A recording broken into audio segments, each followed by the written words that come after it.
Ontem os parlamentares denunciaram autoritarismo e perseguição política no Brasil a congressistas norte-americanos. Nós sempre questionávamos essas situações de a gente precisa falar para fora o que acontece no Brasil, a gente precisa falar inglês, a gente precisa falar com a imprensa internacional o que está acontecendo no Brasil. Sabemos que a imprensa internacional também ela cria narrativas, mas ainda existe um ar de esperança no que diz respeito à veracidade dos fatos e a informação verídica sem aquele viés ideológico de algumas emissoras ou de alguns jornalistas independentes norte-americanos. Você acha que essa denúncia vai gerar um efeito, um impacto do ponto de vista de ser dito ou feita de maneira internacional, sobretudo no Congresso Nacional? Bom, Sati, essa era a minha ideia, o meu princípio, desde o início de quando começou esse princípio ditatorial, né? É você dizer lá fora o que aqui dentro ninguém consegue praticamente dizer, ninguém consegue dentro da grande mídia, a bem entender, né? Porque a grande mídia é uma coisa que não acontece no mundo inteiro. Você tem uma grande mídia que anui, que endossa, que serve como reverberação e vocaliza a própria ditadura brasileira que a gente está vivendo. Outras ditaduras cooptaram a mídia, arrebentaram com a mídia, tiraram pessoas da mídia. Aqui acontece também. Mas, eventualmente, já tem uma grande mídia, sobretudo a Rede Globo, a Folha de São Paulo e outros grandes jornalões do passado, que, eventualmente, endossaram, fizeram essa narrativa falaciosa de que o governo Bolsonaro era um governo ditatorial, genocida, nazifascista, para dar ensejo a realmente a possibilidade de uma ditadura. Não de um governo ditatorial, isso que é mais curioso, mas de um judiciário ditatorial que encampou e construiu e alavancou um governo saído da cadeia, sem metáfora. Literalmente, e um judiciário ditatorial que persegue pessoas, não só congressistas, como diz a matéria aí, mas persegue parlamentares, persegue jornalistas, persegue pessoas comuns. São milhares de pessoas que têm suas redes sociais removidas, são milhares de pessoas que foram presas sem o devido processo legal, com acusações de crimes que não existem no Código Penal, crimes de opinião. Entendeu? Crimes de opinião, fake news, o que é? É você não estabelecer a verdade que o Tribunal Superior Eleitoral ou o Supremo Tribunal Federal querem que você diga. Discurso de ódio, o que é? Tudo e qualquer coisa. Você contesta algum ministro do Supremo e você é visto como discurso de ódio, como sujeito odioso, de extrema-direita, nazifascista e, eventualmente, golpista. Um tanto de senhoras protestando em frente à Praça dos Três Poderes são presas, condenadas a 20 anos de cadeia.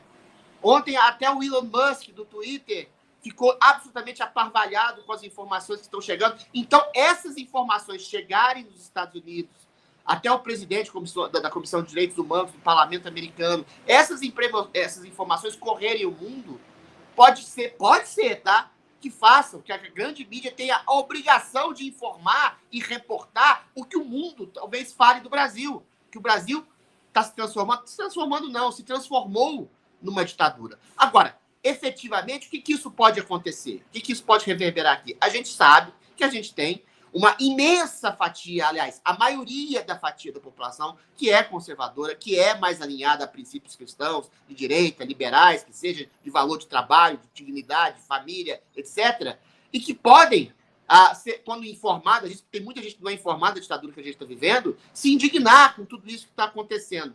Mas pode ser que a ditadura recrudesça. Pode ser que a grande mídia não fale um A. E pode ser que a gente se transforme. A gente se transforma numa ditadura aos modos da Venezuela. O que acontece na Venezuela? O que acontece em Cuba? O mundo inteiro sabe que esses países são ditaduras. E o que acontece lá dentro desse país? Nada. Absolutamente nada. Que os meios de comunicação de massa são servis à ditadura. Os parlamentos, as cortes supremas, o exército, já estão totalmente cooptados. Entendeu? O meu receio é que se recrudesça uma ditadura do judiciário e aí, pelo menos, eles vão perder o verniz de uma ditadura em nome da defesa da democracia. Mas pelo menos nada, porque as pessoas continuarão a ser perseguidas. Então, a hora de reação, e eu não sei qual que é o esboço da reação, mas dizer que há uma ditadura, tocar o dedo na ferida, e aí não é só os parlamentares que têm que fazer isso, é o Bolsonaro, é o Tarcísio, são as grandes lideranças políticas da nação, são os intelectuais, os jornalistas que não venderam e não conspurcaram sua consciência, é dizer o nome do problema. Ontem estava lá o Alan dos Santos, o Paulo Figueiredo, o Marcel Van Hatten, todos dizendo que existe um juiz que está atropelando as leis. Não é só o Alexandre de Moraes que está fazendo isso, é todo o Supremo, através da omissão, da anuência, é toda a grande mídia, através da omissão, da anuência, são intelectuais orgânicos, políticos orgânicos, juízes orgânicos, que fazem parte dessa ditadura. Agora, dizer o que está acontecendo é fundamental. Quando eu dizer que o Bolsonaro sai do país e denuncia lá fora a ditadura que existe aqui dentro do Brasil, era nesse sentido. O Bolsonaro não pode mais sair do país. Ele tem o seu passaporte cassado. Hoje ele é prisioneiro. O Bolsonaro é um presidiário dentro da nação brasileira. Ele não tem a liberdade de ir e vir da própria nação. Pensa bem, um ex-presidente que coloca 1 milhão de pessoas nas ruas em vista de ser preso, tornado inelegível, que não pode sair do país. Isso é prisão política. Todo brasileiro vive hoje numa prisão política dentro de uma ditadura. Isso tem que ser inspectorado e dito aos 4 cantos. Não adianta reunir 1 milhão de pessoas na Paulista e dizer viva a democracia, viva o Estado Democrático de Direito. Sabe por quê, Santiago? Quem faz isso é o Alexandre de Moraes. Quem faz isso é o STF. Quem faz isso são as pessoas que formam a ditadura travestida de democracia. Vamos combater as fake news, o discurso de ódio. Vamos combater aqueles que querem destruir nossa democracia, enquanto eles já destruíram a democracia. Então tem que dizer aos 4 ventos. Pode acontecer retaliação? Pode acontecer o recrudescimento? Pode. Mas são 220 milhões de pessoas contra meia dúzia que querem confabular essa ditadura que a gente está vivendo. Então, a pessoa que não vive a guerra justa e escolhe a desonra de não enfrentar a guerra, como dizia Winston Churchill, vai ter a guerra e a desonra. Não tem outro caminho senão dizer e combater a ditadura que a gente está vivendo no Brasil. Agora, o Fernando Holliday, vereador da cidade de São Paulo. Veja só, a gente tem falado de grandes personalidades como o Alan dos Santos, a Ludmila Lins Grilo, a jurista que fora perseguida também, seria presa, obviamente, se tivesse aqui, né? Aquela coisa de aposentadoria compulsória foi uma coisa bonitinha, mas ela cedo ou tarde seria presa, porque ela era considerada como juíza olavista. Ela não era só considerada como juíza que, por meritocracia, passou num concurso. Não. Ela é juíza olavista para justamente descredibilizar toda a sua vitória e trajetória de conquista. Então você tem Ludmila Lins Grilo, Rodrigo Constantino, Paulo Figueiredo, você tem o Alan dos Santos. Mas você também tem aqueles que não são famosos, mas que estão passando por esse vilipêndio e por esse ataque à democracia, sobretudo à liberdade, que são os presos do 8 de janeiro. Inclusive, o Elon Musk, o dono da Rede X, comentou estarrecido com as prisões e as sentenças assim, extremamente descabida e desproporcional. Sabemos que, Fernando Holliday, quem depredou o patrimônio público e depredou o patrimônio privado, precisa, obviamente, pagar por isso, porque não é um ato democrático você quebrar espelho, vidraça de lugar nenhum, seja ele de uma casa, de uma dona de casa, ou seja, de um palácio do Alvorada. Agora, 17 anos de prisão por quem fez isso é completamente descabido e desproporcional. Então, veja, está reverberando e o próprio dono do Twitter, o X, que é o Elon Musk, comentou estarrecido com as decisões de Alexandre de Moraes a respeito dos presos do 8 de janeiro aqui. Você acha que também pode repercutir positivamente para a democracia brasileira?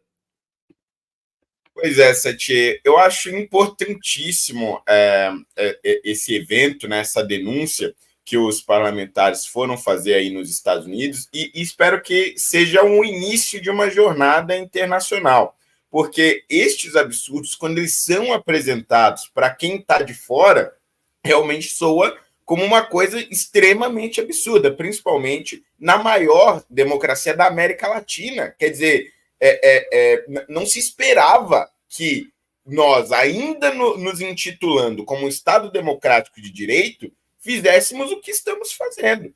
Quer dizer, prendendo pessoas arbitrariamente, fazendo inquéritos absolutamente ilegais, investigando cidadãos comuns a partir da Suprema Corte do nosso país, colocando essas pessoas na cadeia por 17 anos por quebrar objetos. Quer dizer, é uma coisa assim completamente desproporcional. E quando essas denúncias vão para o exterior, a gente consegue chamar a atenção de pessoas que têm uma influência, como é o caso do que aconteceu aí com o Elon Musk. E mais do que isso, a esquerda e o establishment brasileiro já estão fazendo essa agenda internacional há muito tempo. Muito tempo. Por exemplo, recentemente nós tivemos uma entrevista do ministro Gilmar Mendes para a Globo News, obviamente se sentindo em casa, né? Todos aqueles absurdos cometidos pela Suprema Corte sendo extremamente elogiados pelos jornalistas e pelos comentaristas e tudo mais. Em determinado momento, ele fala, né, sobre as críticas jurídicas a este inquérito. Tanto o inquérito do 8 de janeiro como o inquérito das fake news, que está há anos rolando no STF e não acaba nunca. Aí ele diz, existem muitas críticas em relação a esse inquérito ou aos inquéritos conduzidos pelo ministro Alexandre de Moraes, mas saiu um artigo XYZ, se eu não me engano, ele estava se referindo a um artigo alemão internacional, onde ele tratava justamente sobre como as nações lidaram com as polarizações políticas. Ele chama a polarização de avanço da extrema-direita. E aí diz ele que os alemães estavam nos elogiando, porque nós fomos a única nação do mundo que soube lidar com, entre aspas, o avanço da extrema-direita. Ora, o que significa a única nação do mundo que soube lidar com esse avanço? Ora, significa que nós fomos a única nação do mundo que abandonou de vez os pilares democráticos. Porque houve avanço da direita em vários lugares do mundo. Em nenhum desses lugares, a não ser as ditaduras que já eram evidentes, houve essas reações absurdas, que é prender pessoas, que é impedir pessoas de saírem do país, que é fazer com que os seus cidadãos brasileiros não possam mais retornar para o seu país, impedir as pessoas de falarem livremente na internet, cortar a rede social de parlamentares eleitos pelo povo. Ou pior, caçar mandato de parlamentares eleitos com centenas de milhares de votos, ou ainda impedir que um ex-presidente da República concorra novamente ao cargo, mesmo ele tendo tido mais da metade dos votos do seu país.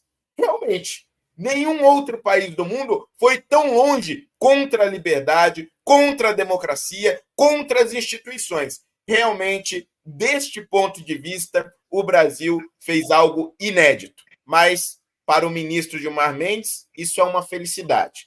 Para nós, só gera tristeza e revolta.